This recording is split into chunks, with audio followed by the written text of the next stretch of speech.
Hello and welcome to the Center for Sexual Health and Education. Today's topic is actually for the men in your life. So many of the women that come in and speak to me are talking about the fact that their partner is having difficulty. Now in the older women, the partner is having difficulty with erection, but it doesn't necessarily have to be the older women.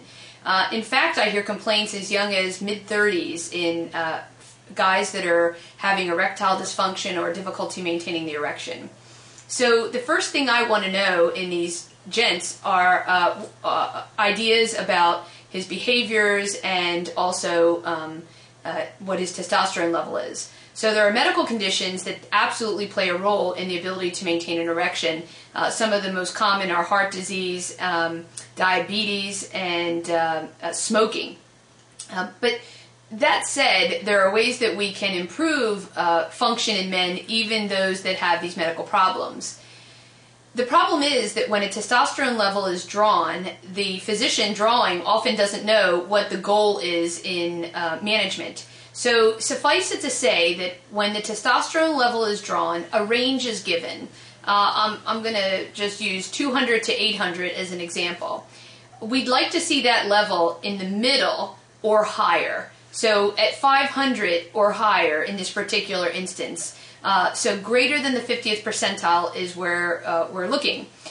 Some of the signs of low testosterone in males, in the younger man, depression might be a sign. So a depressed 35-year-old should have his testosterone level checked before being placed on an antidepressant.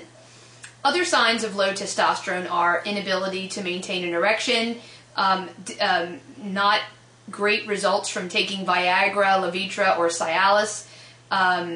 They may work a little bit, but not to their full potential.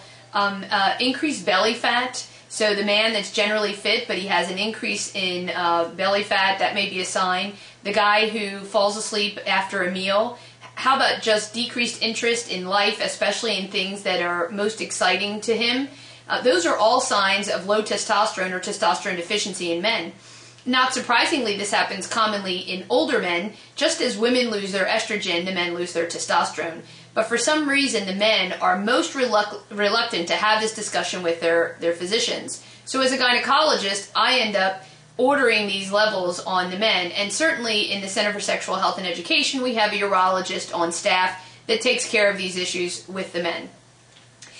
So start by getting your testosterone level checked and then supplement.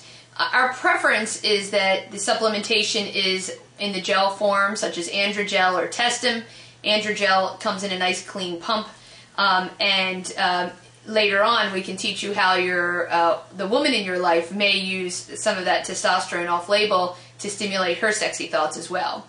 But the injections may be used in men to give them a quicker onset of recovery.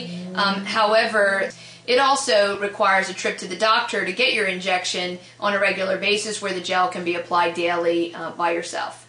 So think about testosterone level in regards to erectile dysfunction, low desire, depression, body weight changes. Low testosterone can also lead to low bone mineral density in men, which can increase the risk for fracture. And so the goal is to make men feel as energetic and vital as they can be. And that wraps up testosterone from the Center for Sexual Health and Education. Thanks and have a nice day.